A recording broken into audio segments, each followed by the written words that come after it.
Hello everyone, अस्सलाम वालेकुम। Welcome back to the classroom management. अच्छा, हम क्लासरूम मैनेजमेंट पढ़ रहे थे। यहाँ पे हम बात करेंगे क्लासरूम मैनेजमेंट टेक्निक्स की।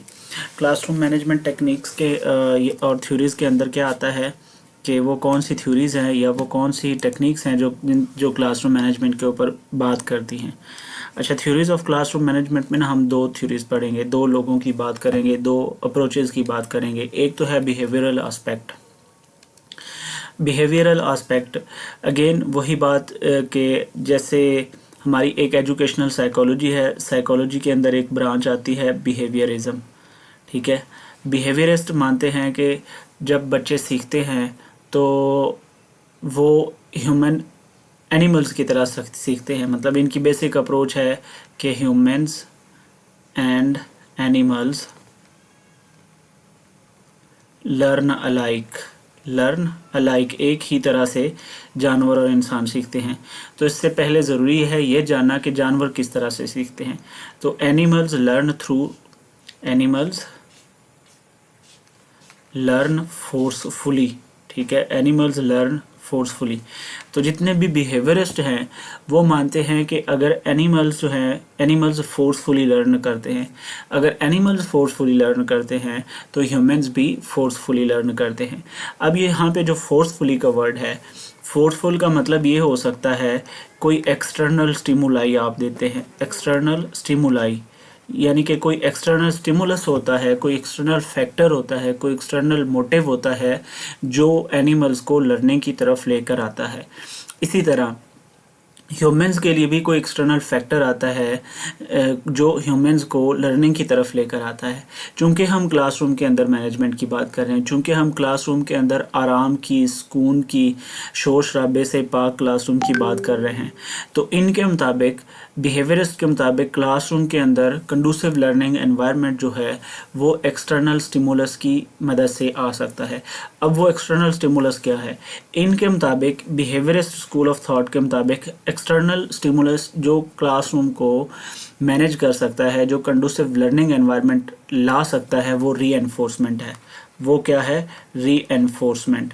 रीएनफोर्समेंट का मतलब भी होता है फोर्स। ठीक है, फोर्स। ये रिवार्ड की शक्ल में भी, ये जो रीएनफोर्समेंट है ये दो शक्लों में हो सकती है।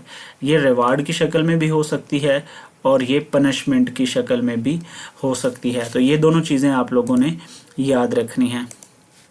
ओके, तो क्लासरूम का जो एनवायरनमेंट है वो बिहेवियरिस्ट के मुताबिक किन दो चीज़ों से, दो वजूहात या दो फैक्टर्स की वजह से आता है। एक उनमें है हमारा ये पनिशमेंट और दूसरा है रिवार्ड। ओके, अब बिहेवियरिस्ट अप्रोच में जो टीचर का रोल है वो कंट्रोलर का रहता है। बिहेवियरिस्ट अप्रोच में टीचर का जो रोल है वो कंट्रोलर का रोल होता है, ये याद रखना है। बिहेवियरिस्ट मानते हैं कि क्लासरूम को कंट्रोल करने के लिए टीचर को कंट्रोलर के तौर पे होना चाहिए, टीचर को अथॉरिटेटिव होना चाहिए। अथॉरिटेटिव से मुराद ये है कि टीचर को क्लासरूम के लिए रूल्स सेट करने चाहिए। टीचर्स को क्लासरूम के लिए जो रूल सेट करने हैं वो फ्लेक्सिबल ना हो, वो रिजिड हों, और ये रिजिड रूल्स की बात करता है। ठीक है, जबकि इसका उलट है कंस्ट्रक्टिविस्ट, तो वो मानते हैं क्लास के रूल्स जो हैं वो फिक्स्ड रूल होने चाहिए। तो ये आगे हम इसके ऊपर भी बात करेंगे। कंट्रोलर बिहेवियरिस्ट टीचर को अथॉरिटी मानता है, बिहेवियरिस्ट मानता है, या बिहेवियरिस्ट स्कूल ऑफ थॉट कहता है कि टीचर ही है जो क्लासरूम के एनवायरनमेंट को कंडूसिव लर्निंग एनवायरनमेंट बना सकता है थ्रू अथॉरिटेटिव पावर और थ्रू रिजिड रूल्स। ठीक है, okay. It focuses on observable actions. अगर आपको याद हो, जब मैं आपको स्टूडेंट लर्निंग ऑब्जेक्टिव्स पढ़ा रहा था तो वहाँ पे मैंने बिहेवियर्स की बात की थी और मैंने कहा था behaviours must be observable and measurable. जो बिहेवियर्स हैं वो हमेशा ऑब्जर्वेबल भी होने चाहिए और मेजरेबल भी होने चाहिए।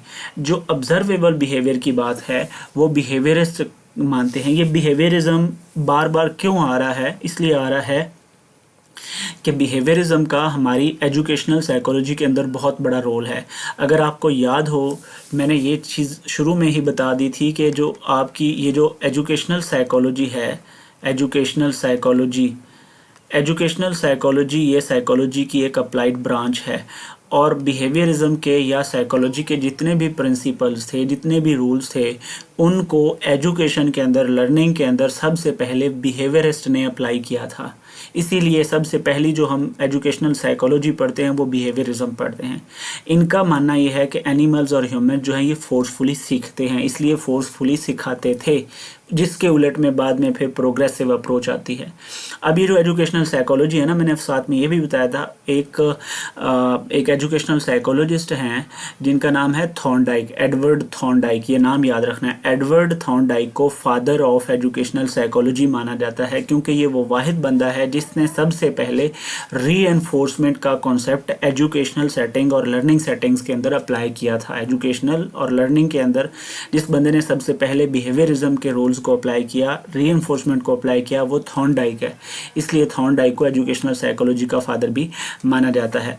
और ये मानते हैं कि जो बिहेवियर्स हैं वो हमेशा ऑब्जर्वेबल होने चाहिए एंड दे आर, और दूसरी बात ये एक्सटर्नल स्टिमुलस के ऊपर फोकस करते हैं, यानी कि कोई एक्सटर्नल फोर्स होती है, वो रिवार्ड की शक्ल में भी हो सकती है, वो फोर्स की शक्ल में भी हो सकती है। उस फोर्स को रीइंफोर्समेंट बोला जाता है, जो हमें क्लासरूम को क्लासरूम रखने पर परस्यूएड करती है, या क्या वर्ड यूज़ करना चाहिए, क्लासरूम को क्लासरूम, अच्छा क्लासरूम, कंडूसिव लर्निंग एनवायरनमेंट बनाने पर हमें कायल करती है, ये कहा जा सकता है।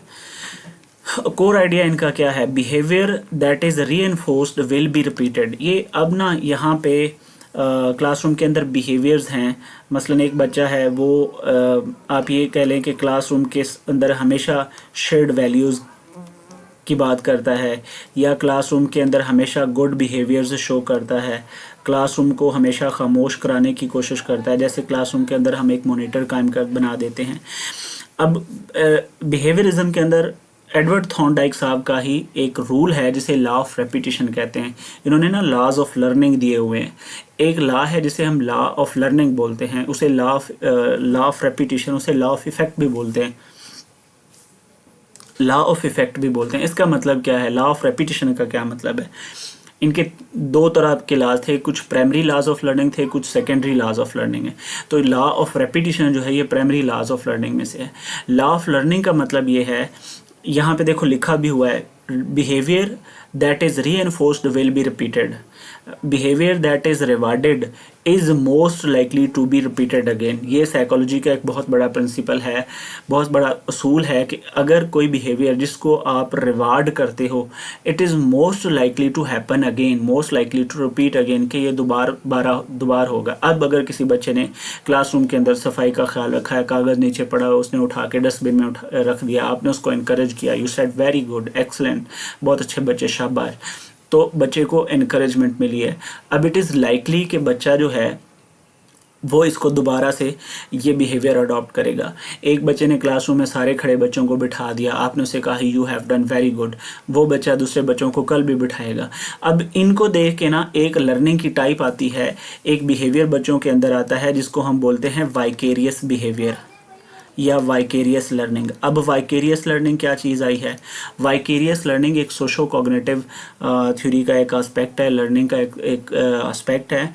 वाइकेरियस लर्निंग का मतलब होता है कि एक बच्चा या एक फ़र्द या कोई भी इंडिविजुअल किसी एक बिहेवियर को देख के खुद से वो वाला बिहेवियर अडॉप्ट कर लेता है। मसलन टीचर ने क्लासरूम में एक बच्चे ने शोर किया, कागज़ फेंके, टीचर ने उसको फेंटी लगाई।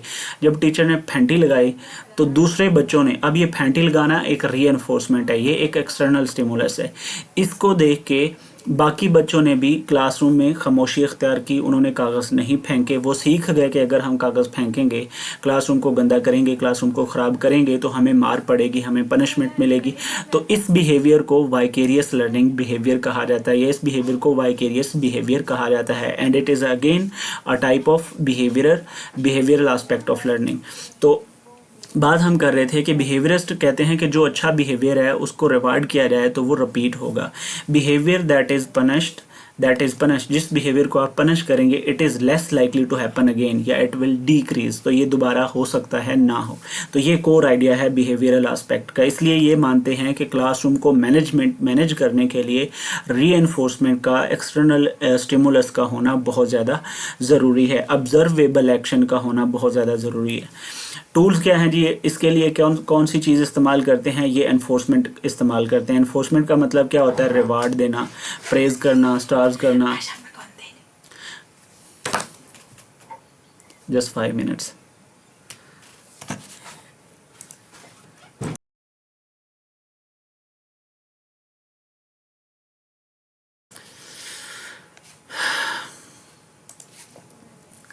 रिवार्ड देना या प्रेज करना या स्टार्स वगैरह देना। जैसे कोई बच्चा अच्छा काम करता है तो टीचर उसको स्टार्स देते हैं ना, तो स्टार्स देना एक, इसको टोकन रीएनफोर्समेंट बोला जाता है। स्टार्स वगैरह देना या टोकन्स देना, इन या ये कह देना कि अगर आप लोग क्लासरूम के अंदर आधा घंटा पौना घंटा खामोशी इख्तियार करेंगे तो मैं 5 मिनट की आपको ब्रेक कर दूंगा। ये एक क्लासरूम के अंदर एक बिहेवियर को अडॉप्ट करवाने के लिए आप टोकन दे रहे हैं। टोकन का मतलब आप एक यूँ कह लें कि आप उनसे एक प्रॉमिस कर रहे हैं कि आपके बिहेवियर को रिवार्ड किया जाएगा। इसको टोकन बोला जाता है, टोकन रीएनफोर्समेंट बोला जाता है। तो ये जो रीएनफोर्समेंट हैं, प्रेज, स्टार्स, टोकन देना या पनिशमेंट करना, ये क्या है, वो टूल्स हैं जो बिहेवियर्स के मुताबिक क्लासरूम को मैनेज करने के लिए अप्लाई होते हैं। नेगेटिव एनफोर्समेंट क्या होती है? Negative reinforcement, removing an unpleasant stimulus when a student behaves well.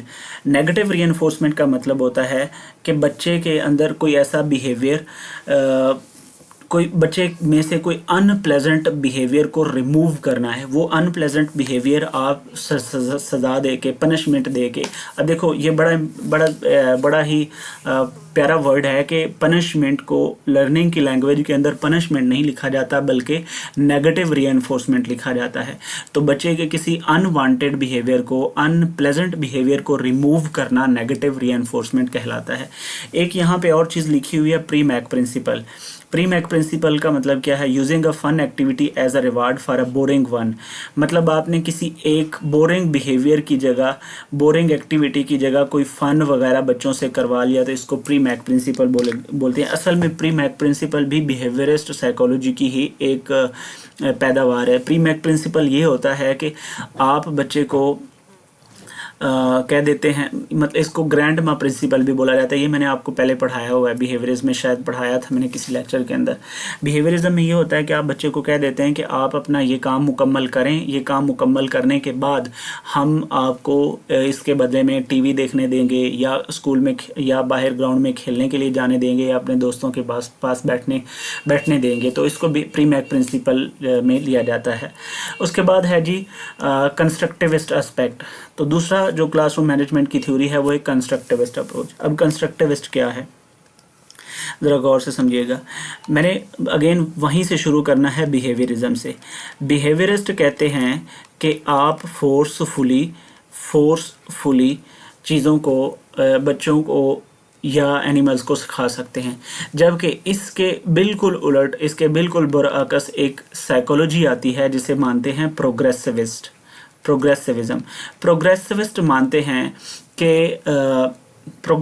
मानते हैं कि नहीं, आप सज़ा के ज़रिए नहीं पढ़ा सकते या सज़ा के ज़रिए नहीं कोई बिहेवियर चेंज कर सकते।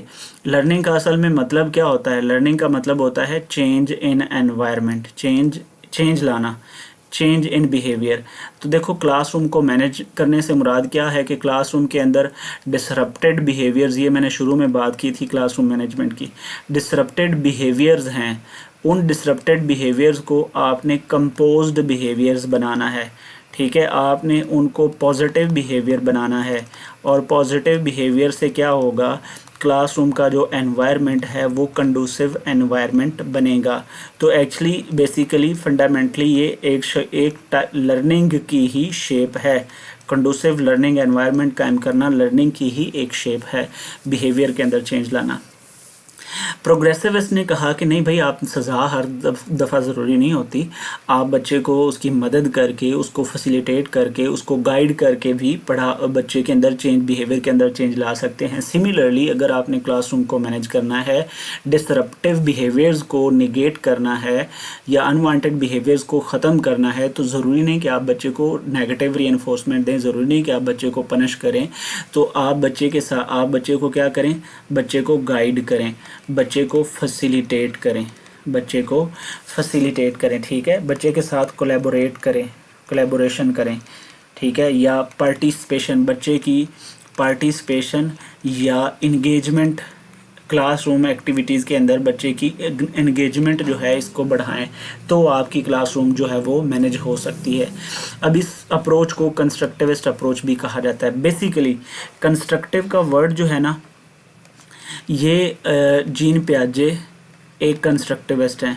जीन पियाजे और वाइगोट्स्की, ये जो प्रोग्रेसिविज्म है ना, ये अलग से थ्योरी है। It is contradictory to behaviourist, behaviourism को ख़त्म करती है। जबकि कंस्ट्रक्टिविस्ट अप्रोच जो है ना, प्रोग्रेसिविज्म जॉन डेवी की अलग से एक साइकोलॉजी है, ये याद रखिएगा। ये इसलिए मैंने बताई कि ये भी वही बातें करती है जो कंस्ट्रक्टिविस्ट साइकोलॉजी बात करती है, जो कंस्ट्रक्टिविस्ट थ्योरी बात करती है।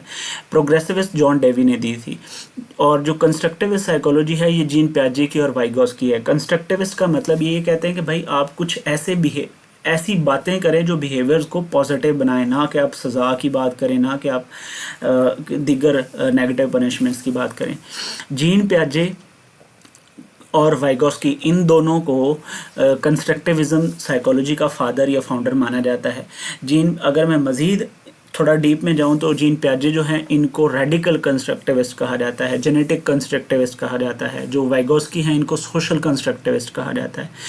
ये क्या मानते हैं, या ये कंस्ट्रक्टिविस्ट क्या कहते हैं? कंस्ट्रक्टिविस्ट कहते हैं कि जो बच्चा है, जो लर्नर है, जो क्लासरूम में बैठा हुआ है, वो एनवायरनमेंट को देख के अपने बिहेवियर को चेंज करता है। बिहेवियरिस्ट कहता है कि फोर्सफुली बिहेवियर, बच्चा अपना बिहेवियर फोर्सफुली थ्रू रीएनफोर्समेंट चेंज करता है। जबकि कंस्ट्रक्टिविस्ट मानता है कि एक बच्चा या एक क्लासरूम के अंदर बैठे हुए बच्चे अपने बिहेवियर्स को एनवायरनमेंट को देख के चेंज कर लेते हैं। एनवायरनमेंट अच्छा होगा तो उनका बिहेवियर ऑटोमेटिकली पॉजिटिव होगा। वाइगोट्स्की मानता है कि सोशल लर्निंग, इसको बोलते हैं सोशल लर्निंग, मतलब सोसाइटी को देख के, सोसाइटल फैक्टर्स को देख के एक बच्चा अपने बिहेवियर को चेंज करता है। पियाजे मानता है कि उसके अंदर, उसके जीन्स के अंदर ये चीज़ शामिल होती है, उसकी बायोलॉजी में, इंसान की नेचर में चीज़ शामिल है कि उसने अपने बिहेवियर को कंस्ट्रक्टिव बनाना है। So you have to remember this basically concept के कंस्ट्रक्टिविज्म क्या है। कंस्ट्रक्टिविज्म ये कहता है कि आप एनवायरनमेंट को देख के अपने बिहेवियर्स को कंस्ट्रक्ट करते हैं, अपनी लर्निंग को कंस्ट्रक्ट करते हैं आप खुद। ओके, इसमें यहाँ पे बेसिकली इस अप्रोच में जो टीचर का रोल है वो क्या है जी, फैसिलिटेटर का।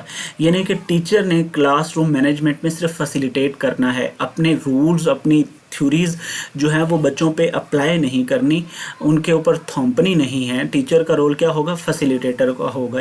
लिहाजा ये जो थ्योरी है कंस्ट्रक्टिविस्ट, इसके मुताबिक जो रूल्स हैं, हमेशा क्लासरूम के रूल्स वो फ्लेक्सिबल होने चाहिए। वो क्या होने चाहिए, फ्लेक्सिबल। तो एक सवाल आता है, एक क्वेश्चन पेपर्स में अक्सर पूछा जाता है, रूल्स शुड बी, रूल्स किस तरह के होने चाहिए, क्लासरूम रूल्स शुड बी। जब क्लासरूम के रूल्स टीचर डिज़ाइन करता है ना, या करिकुलम एक्सपर्ट डिज़ाइन करते हैं, तो वो किस तरह के होने चाहिए? वो पॉजिटिव होने चाहिए, नेगेटिव होने चाहिए, या खाली रिजिड होने चाहिए, या फ्लेक्सिबल होने चाहिए, या दोनों होने चाहिए? तो आपने याद रखना है कि इन सारी थ्योरीज़ का अमलगामेशन बना के, इकट्ठा करके, एक्यूमुलेशन बना के हमें ये समझ आती है कि rules must be rigid and flexible. Rules should be rigid and flexible. Rules rigid भी होने चाहिए, रूल्स फ्लेक्सिबल भी होने चाहिए। हर वक्त बच्चा वाइकेरियसली लर्न नहीं करता, हर वक्त बच्चा किसी को देख के नहीं सीखता, हर वक्त बच्चे को आज़ाद छोड़ देने से, सिर्फ गाइड करने से वो नहीं रूल्स को, अपने बिहेवियर्स को, डिसरप्टिव बिहेवियर्स को चेंज करता। बाज़ औक़ात हमें उसको फोर्सफुली पनिश करके, नेगेटिव रीइंफोर्समेंट करके भी उसके अनवांटेड बिहेवियर को निकालना, रिमूव करना होता है। और बाज़ औक़ात हमें उसको गाइड करके, मोहब्बत करके, उसको पार्टिसिपेट करके, एंगेज करके भी उसके बिहेवियर्स को चेंज करना होता है। Behaviour, disruptive behaviour, classroom management में डिसरप्टिव बिहेवियर और कंडूसिव लर्निंग एनवायरनमेंट ही दो इंपॉर्टेंट वर्ड हैं जो क्लासरूम मैनेजमेंट की थ्योरीज में आप बार बार पढ़ेंगे। डिसरप्टिव बिहेवियर को ख़त्म करना है, डिसरप्टिव बिहेवियर को यानी कि अनवांटेड बिहेवियर को आपने रिमूव करना है, और दूसरी तरफ आपने कंडूसिव लर्निंग एनवायरनमेंट को इंश्योर करना है, ताकि आपकी लर्निंग प्रमोट हो, ताकि आपके बच्चों के अंदर मोटिवेशन आए, ताकि वो हमेशा सीखने वाले, लर्निंग माइंड में रहें। ठीक है, तो कंस्ट्रक्टिविस्ट के मुताबिक टीचर का रोल क्या होता है जी, फैसिलिटेटर होता है। अब हम इसकी थ्योरी को पढ़ लेते हैं।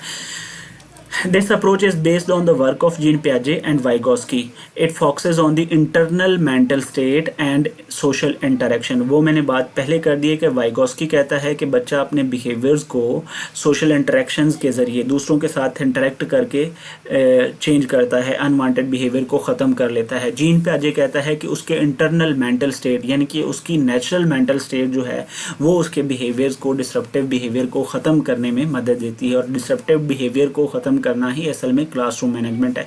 क्लासरूम मैनेजमेंट का मतलब क्लासरूम मैनेजमेंट सारी कलेक्टिव क्लासरूम मैनेजमेंट नहीं, एक इंडिविजुअल बिहेवियर को, एक इंडिविजुअल बच्चे के बिहेवियर को चेंज करना भी क्लासरूम मैनेजमेंट कहलाता है। आइडिया क्या है? Student are more likely to behave when they are deeply engaged in meaningful work. जब बच्चे किसी काम में इंगेज्ड होते हैं तो ये मानते हैं कि आप बच्चे को इंगेज रखें। प्रोग्रेसिविस्ट कंस्ट्रक्टिविस्ट मानते हैं कि आप बच्चों को हमेशा इंगेज रखें, उनको एक्टिविटीज़ दें। तो इनकी मदद वजह से ही एक्टिविटी लर्निंग जो है, लर्निंग बाय डूइंग का कॉन्सेप्ट हमें मिलता है।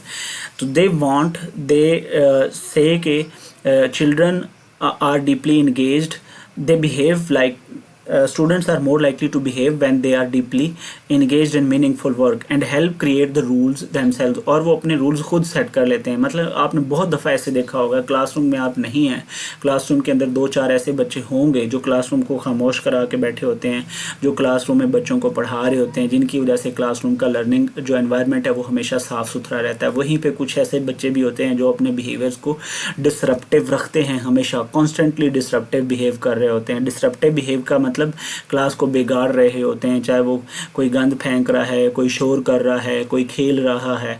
तो ऐसों को हम फोर्सफुली भी सिखा सकते हैं। टूल्स कौन कौन से इस्तेमाल करते हैं, मतलब कौन कौन सी चीज़ें ये इस्तेमाल करते हैं क्लासरूम के अंदर? तो ये कहते हैं स्टूडेंट को आप जी रूल मेकिंग में शामिल करें ताकि वो हर बच्चा ओनरशिप ले। मतलब एक बुरा बच्चा है, एक डिसरप्टिव बिहेवियर है, वो हर वक्त क्लासरूम के बाकी बच्चों को बुली करता रहता है, तो आप उसको भी रूल में शामिल कर लें। आप उससे पूछें, हाँ भाई बताओ ऐसी क्या चीज़ है जिसकी वजह से, या ऐसा हम कौन सा रूल बनाएं कि जिसकी वजह से तुम खामोशी से बैठ सकते हो। तो हो सकता है उस बच्चे के पास कोई एक पॉजिटिव अप्रोच हो। And then self regulation, teaching students to monitor their own behaviour. बच्चों से कहें कि भाई अपने आप को ज़रा ख्याल रखा करें।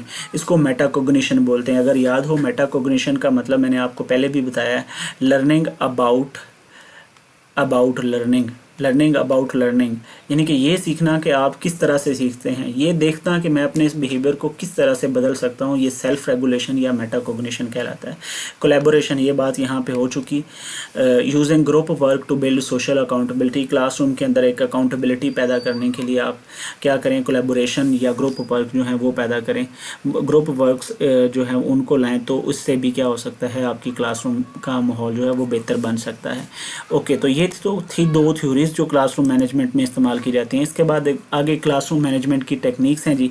2 टेक्निक्स हैं, दोनों इंपॉर्टेंट हैं। प्रोएक्टिव टेक्निक के बारे में भी पूछता है और दूसरे नंबर पे करेक्टिव टेक्निक्स के बारे में भी पूछता है। अब आपने रीडिंग कर लेना है कि प्रोएक्टिव टेक्निक्स क्या है। विदिटनेस, वो सवाल ये पूछता है, विदिटनेस का कॉन्सेप्ट ये किसने दिया है? विदिटनेस का कॉन्सेप्ट जैकब कॉनन ने दिया है। जैकब कॉनन एक साइकोलॉजिस्ट हैं, एक मैनेजर हैं, उन्होंने विदिटनेस का कॉन्सेप्ट दिया है। अब विदिटनेस क्या है? The teacher's ability to remain aware of everything happening in all parts of the classroom at all times, having eyes in the back of your head। यानी कि विदिटनेस का मतलब यूँ समझ लें कि आप क्लासरूम के अंदर बैठे हैं। तो प्रोएक्टिव टेक्निक का मतलब ये है कि कोई काम बुरा होने से पहले ही, कोई गलत काम होने से पहले ही प्रोएक्टिवली, मतलब मुकम्मल तौर पे अपने आप को होशियार रखते हुए आप उसके ऊपर काबू पा लें। प्रोएक्टिव का मतलब कि आप एक्टिव से भी ज़्यादा एक्टिव हैं, इतने एक्टिव हैं कि आप अपनी क्लास, आपके पीछे क्या हो रहा है आप वो भी देख रहे हैं।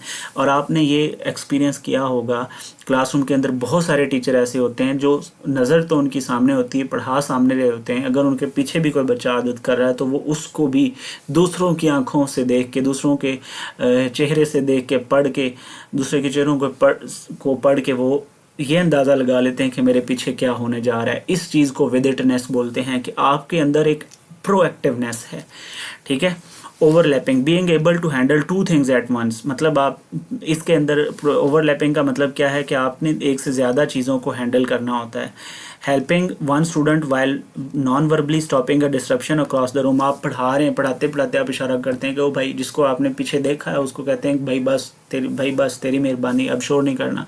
मतलब आपका इशारा, आपका बॉडी लैंग्वेज जो है वो आपकी टीचिंग प्रोसेस को ओवरलैप कर रहा है। एक तरफ आप पढ़ा रहे हैं, एक तरफ आप अपने बॉडी लैंग्वेज से बच्चों को खामोश भी करवा रहे हैं। स्मूथ ट्रांजिशन का मतलब क्या है? Having clear routines from one on activity to another to prevent dead time. Dead time का मतलब ये होता है कि आप वो जो ट्रबल मेकर्स हैं क्लासरूम के अंदर, जो ट्रबल मेकर्स कौन हैं? जो डिसरप्टिव बिहेवियर्स को ट्रिगर करते हैं। ट्रिगर का वर्ड, जो डिसरप्टिव बिहेवियर ट्रिगर करते हैं, उनको अगर 1 सेकंड भी मिल जाए तो वो क्लासरूम के अंदर तबाही मचा देते हैं। तो आपके अंदर आप अपने प्रोसेस को, आप अपने टीचिंग को इस तरह से लेकर चलें कि जो ट्रबल मेकर्स हैं उनको टाइम ही ना मिले। वो जो 1 सेकंड का टाइम मिलना भी है उसको डेड टाइम बोला जाता है। उनको 1 सेकंड का टाइम भी ना मिले ताकि वो क्लासरूम के अंदर डिसरप्टिव बिहेवियर पैदा करें। तो ये जो टेक्निक है इसको प्रोएक्टिव टेक्निक बोला जाता है। प्रोएक्टिव टेक्निक का मतलब है कि आप इतने ज़्यादा होशियार हों, इतने ज़्यादा एक्टिव हों कि आपके पीछे भी अगर कुछ हो रहा है तो आप उसको भी भांप लें। दूसरे नंबर पे जो दूसरी टेक्निक है इसको करेक्टिव टेक्निक बोला जाता है। करेक्टिव टेक्निक या नॉन वर्बल टेक्निक भी बोला जाता है। प्रॉक्सिमिटी कंट्रोल, इसके 3 एलिमेंट्स हैं: प्रॉक्सिमिटी कंट्रोल, टीचर्स लुक और signal interference. Simply proximity control क्या है? प्रॉक्सिमिटी का मतलब होता है कि आपके क्लोज कोई बच्चा आपके नज़दीक रहें। देखो ऐसे होता है ना कि क्लासरूम के अंदर टीचर पढ़ा रहा है और उसको पता है कि ये वाले जो बच्चे हैं वो यहाँ पे खड़ा होके रहा है, टीचर यहाँ पे खड़ा होके पढ़ा रहा है, लेकिन उसको पता है कि ये जो बच्चे हैं ना, ये वाले दरमियान वाले बच्चे, ये डिस्ट्रप्शन पैदा करते हैं। तो वो आहिस्ता आहिस्ता चलता इनके करीब चला जाता है और यहाँ पे खड़े होके पढ़ाना शुरू कर देता है। अब जब टीचर यहाँ पे होगा तो उसका एक रोब, उसका दबदबा होगा। तो इस चीज़ को हम बोलते हैं प्रॉक्सिमिटी कंट्रोल। क्लासरूम लैंग्वेज के अंदर करेक्टिव टेक्निक के अंदर इसको बोला जाता है प्रॉक्सिमिटी कंट्रोल के टीचर उन बच्चों के पास चला गया है जो ऑफ द टास्क हैं, जो अपने काम से हट के हरकतें कर रहे हैं या डिसरप्टिव बिहेवियर को ट्रिगर कर रहे हैं। Simply walking and standing near a student who is of the task. Of the task का मतलब जो काम से हटकर शरारतें कर रहा है। तो इस टेक्निक को प्रॉक्सिमिटी कंट्रोल बोला जाता है। टीचर लोग using eye contact to signal that behaviour has been noticed. हाँ भाई, वही जो पीछे बात की गई है कि आप पढ़ा रहे हैं, ठीक है, आप पढ़ा रहे हैं और सिंपल आपका बच्चों को आंख भर के देखना ही उनको खामोश करवा सकता है। तो ये भी क्लासरूम मैनेजमेंट की एक टेक्निक है। करेक्टिव टेक्निक इसे बोला जाता है कि वो बिहेवियर होने से पहले ही उसको रोक लेती है। Signal interference, using a clap, a bell, a hand signal to regain attention without raising your voice. अब क्लासरूम के अंदर आप पढ़ा रहे हैं, आप अपनी पढ़ाई में मगन हैं, एक बच्चा पीछे बैठा, 2 बच्चे बैठे बातें कर रहे हैं, तो आप अपने हैंड से इशारा करते हैं, तो इसको बोला जाता है सिग्नल इंटरफेरेंस। तो ये एक करेक्टिव टेक्निक्स हैं। प्रॉक्सिमिटी कंट्रोल, टीचर लुक और सिग्नल इंटरफेरेंस, ये आप लोगों ने नाम याद रखने हैं। और इसी तरह आप लोगों ने ये विदिटनेस, बहुत इंपॉर्टेंट है, ये पेपर में पूछा जाता है। विदिटनेस, ओवरलैपिंग और स्मूथ ट्रांजिशन, ये प्रोएक्टिव क्लासरूम मैनेजमेंट टेक्निक्स हैं। ठीक है, तो ये हमारे पास थी क्लासरूम मैनेजमेंट टेक्निक्स हैं, ये आप लोगों ने याद रखनी। इसके साथ एक छोटी सी और टेक्निक है जिसको कैंटर मॉडल भी बोला जाता है। रोजाबथ मॉस कैंटर एक नाम है, उनका, उन्होंने ये टेक्निक दी है और इसको एजर्टिव डिसिप्लिन भी कहा जाता है। इसका मतलब क्या होता है? एजर्टिव डिसिप्लिन, जारहाना डिसिप्लिन। इसमें क्या होता है कि भाई टीचर ने पहले ही बता दिया होता है क्लासरूम के अंदर कि भाई ये रोल्स हैं, ये मेरी एक्सपेक्टेशंस हैं, जो बच्चा इन एक्सपेक्टेशंस को क्रॉस करेगा तो वो कॉन्सिक्वेंसेस फेस करेगा। मतलब आपने पहले ही तय कर दिया है क्लासरूम में कि भाई ये काम आप लोगों ने नहीं करना। तो इससे भी एक मतलब एक क्लियर इंडिकेशन बच्चों को दे देने से भी क्लासरूम का जो माहौल है वो ठीक रहता है। So this was all about classroom management. ये क्लासरूम मैनेजमेंट के बारे में था। इसके अलावा एक और चीज़ आती है क्लासरूम में सीटिंग अरेंजमेंट्स। तो सीटिंग अरेंजमेंट्स जो है वो 2 तरह की सीटिंग अरेंजमेंट, एक यू शेप्ड सीटिंग अरेंजमेंट होती है, एक लीनियर सीटिंग अरेंजमेंट होती है। इसके अलावा एक ग्रुपिंग की सीटिंग अरेंजमेंट होती है, तो वो इतना ज़्यादा इंपॉर्टेंट नहीं है। ये जो टेक्निक्स हैं एनवायरनमेंट अपना क्लासरूम मैनेजमेंट की, प्रोएक्टिव टेक्निक जनाब जी, इसके अंदर जो जो टेक्निक्स हैं, और फिर आपकी ये करेक्टिव टेक्निक्स, ये आप लोगों ने याद रख लेनी है। फिर क्लासरूम मैनेजमेंट की थ्योरी, बिहेवियरिस्ट थ्योरी क्या कहती है, उनके मुताबिक क्लासरूम को कैसे मैनेजमेंट करना है। कंस्ट्रक्टिविस्ट एस्पेक्ट या कंस्ट्रक्टिविस्ट अप्रोच या कंस्ट्रक्टिविस्ट थ्योरी के मुताबिक हमने क्लासरूम को किस तरह से मैनेज करना है, तो ये चीज़ें आप लोगों ने याद रखनी। कंडूसिव लर्निंग एनवायरनमेंट की डेफिनेशन लाजमी याद कर लीजिएगा, बहुत इंपॉर्टेंट है, पेपर में पूछी जाती है। ओके सो फार, तो अब इंशाल्लाह हमारे नेक्स्ट लेक्चर में हम पढ़ेंगे आईसीटी इन क्लासरूम, या आईसीटी को ही पढ़ते हैं नेक्स्ट क्लासरूम में। ओके जी, थैंक यू वेरी मच, अल्लाह हाफिज़।